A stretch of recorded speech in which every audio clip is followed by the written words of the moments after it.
कांग्रेस के निलंबित नेता आलोक दुबे, लालकिशोर नाथ सहदेव, राजेश गुप्ता आज फिर एक बार जो है प्रदेश अध्यक्ष पर अपनी कई सारे जो है बातें कही है। इशारों में कई चीज़ों पर जो है उन्होंने चाहे वो बॉडीगार्ड छीन लेने की बात हो और जितने भी लाभ के पद है उनसे प्रदेश अध्यक्ष को जोड़ने की बात कर रहे हैं कि जो कार्यकर्ता हैं, जो कांग्रेस के पुराने कार्यकर्ता है, उनको किसी प्रकार की जो है लाभ नहीं दे रही है प्रदेश अध्यक्ष। और जो झारखंड में है, खंड खंड में कांग्रेस जो है टुकड़ों में बंट चुकी है, जो कि आने वाले चुनाव में इसका खामियाजा भुगतना पड़ेंगे।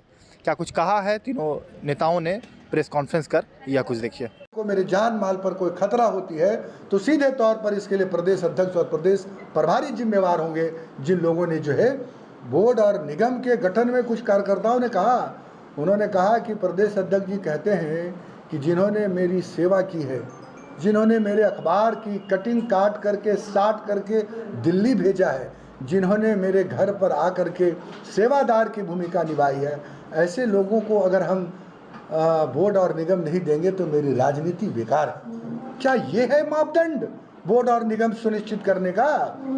जैसा किशोर सहदेव जी ने कहा कि बोर्ड और निगम में अगर आपने क्राइटेरिया तय नहीं किया और अगर पॉकेट से निकाल करके लोगों को आपने इसमें मौका दिया तो 35 साल के बाद एक सरकार बनी है गठबंधन की झारखंड में। आफ्टर 35 ईयर्स 1985 में एकीकृत बिहार में लास्ट सरकार थी कांग्रेस पार्टी की, उसके बाद ये पूर्ण बहुमत की सरकार मिली है। 35 वर्ष जिन लोगों ने अपनी तपस्या, अपनी त्याग, अपना सब कुछ किया है, उस 35 साल के इतिहास में अगर ऐसे लोग दरकिनार होंगे तो ये न सिर्फ कष्टदायी होगा। हम जानते हैं राजेश ठाकुर जी मैच्योर्ड आदमी हैं, अपरिपक्व आदमी हैं, उन्हें संगठन चलाने का तजुर्बा नहीं है, लेकिन हमारे विधायक दल नेता आलमगीर आलम, हमारे प्रभारी अविनाश पांडे जी, जिनका एक लंबा इतिहास रहा है संगठन चलाने का, जिन्होंने संगठन चलाने में अपनी सब कुछ योगदान दी है, अगर उनके रहते हुए कार्यकर्ताओं के साथ इनजस्टिस होगा तो ये बहुत पीड़ादायक होगी और आने वाले दिनों में इसका नुकसान हम सबको भुगतना पड़ेगा।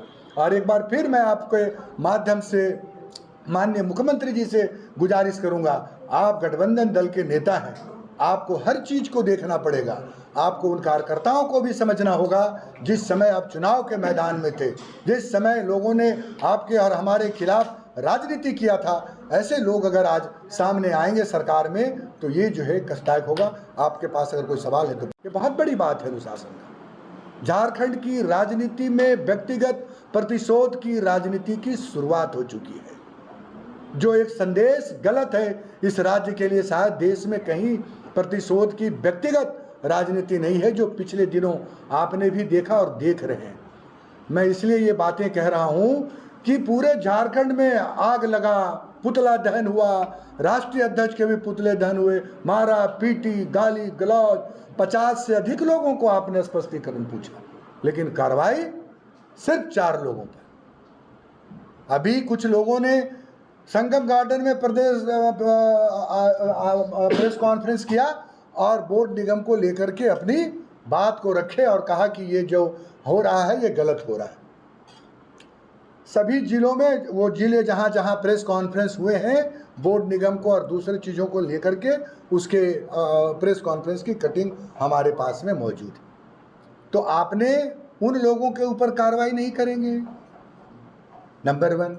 नंबर 2, राजेश गुप्ता जी ने कहा कि शमशेर आलम जी अनुशासन समिति के सदस्य हैं, जिनके हस्ताक्षर से हमें निलंबित किया गया। हो सकता है आजीवन निष्कासन की भी प्रक्रिया सुनने में मिल रही है कई मीडिया के लोगों से कि अभी आप लोगों के ऊपर में और कार्रवाई होगी। जरूर करिए कार्रवाई, लेकिन अनुशासन का डंडा क्या सिर्फ 3 ही लोगों के लिए है? वाई नॉट शमशेर आलम जी, जिन्होंने स्पष्ट रूप से कहा कि राजेश ठाकुर जिम्मेदार हैं, उनको अविलंब इस्तीफा दे देना चाहिए अगर जरा भी नैतिकता है तो। नहीं दिया इस्तीफा। अनुशासन समिति के अध्यक्ष कौन थे? बजेंद्र बाबू थे, अभी भी हैं। उन्होंने कहा उनके ऊपर क्यों नहीं होना चाहिए? और जो राजेश गुप्ता जी ने कहा कि मुझे 14 साल से सिक्योरिटी है, 2 बार मेरे घर पर हमले हुए हैं, इसके गवाह 2 सीनियर एसपी रहे रांची के, दोनों यहाँ से चले गए, प्रभात कुमार, कुलदीप द्विवेदी। आपने व्यक्तिगत कांग्रेस के जो मूल है, जो मजबूत है, जो उनके वोटर है, जो उनके सपोर्टर है, उनको कैसे पार्टी से हटा के पार्टी को कमज़ोर किया जाए। मैं एक और बातें आप लोगों को बताना चाहता हूं कि हम तीनों के पास सुरक्षा कर्मी थे। वो पिछली सरकार में हम लोगों को मिला था। प्रदेश अध्यक्ष ने टारगेट करके वो तीनों सुरक्षा कर्मियों को हम लोगों से हटा दिया।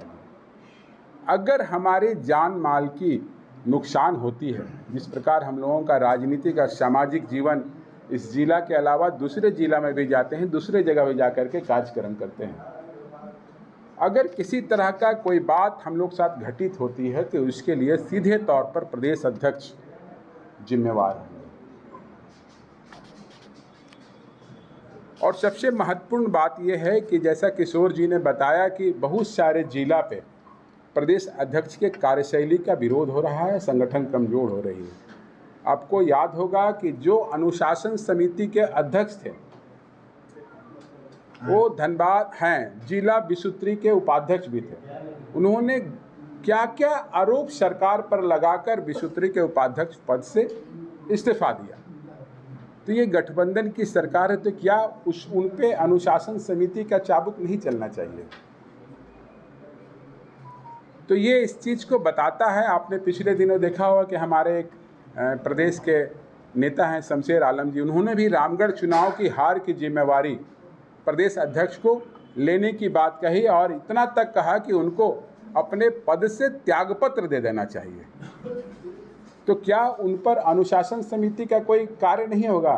प्रदेश अध्यक्ष को आगे आकर ये बताना चाहिए कि किस खुन्नस के कारण आप व्यक्तिगत टारगेट करके हम तीनों को, हम चारों नेताओं को परेशान करने का और कांग्रेस पार्टी को कमजोर करने का कार्य कर रही है।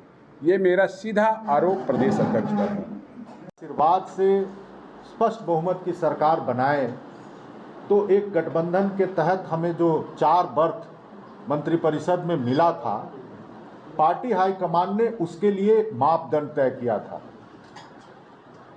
कि जो 2 बार चुन करके आए हैं उनको इसमें स्थान दिया जाएगा। उन नेताओं को मंत्रिपरिषद में स्थान दिया गया जो हमारे सीनियर थे या कम से कम 2 बार के एमएलए थे। जो पहली बार जीत करके आए थे उनको मंत्रिपरिषद के बर्थ में स्थान नहीं दिया गया। तो एक क्राइटेरिया, एक मापदंड पार्टी हाईकमान ने तय किया और उसको सभी विधायकों ने स्वीकार किया और पार्टी के सभी वर्कर ने भी स्वीकार किया। अब जो देखने को मिल रहा है, चाहे वो संगठन के स्तर की बात हो या जो अभी बोर्ड निगम आयोग की गठन की बात हो, इसमें कोई मापदंड अपनाया नहीं गया है। हम किसको स्थान देंगे, पार्टी में उनकी क्या भूमिका रही है, कितने दिनों से वो रहे हैं, क्या उनका योगदान रहा है, इस तरह के कोई मापदंड को अपनाया नहीं गया है। या हम ये कहें कि अध्यक्ष, प्रभारी और विधायक दल के नेता आपस में मिल बैठकर इसमें बंटवारा कर लिए हैं, ऐसा प्रतीत होता है। तो हम सीधे तौर पर पार्टी हाईकमान से ये मांग करते हैं कि इस बोर्ड निगम और आयोग के गठन में भी पार्टी एक मापदंड तय करे, क्राइटेरिया का निर्धारण हो, उसके तहत लोगों का चयन हो, ताकि जो लोग ना भी बन सकें उसमें कोई असंतोष की भावना ना हो, क्योंकि उसको लगेगा कि हम बोर्ड का परीक्षा पास करेंगे तभी तो कॉलेज में एडमिशन लेंगे। तो इस तरह की बातें हैं। हमारे अन्य भी कई सुझाव हैं जिस पर हमारे साथी लोग अपना विचार रखेंगे। पहले राजेश गुप्ता जी बोलेंगे, फिर आलोक दुबे।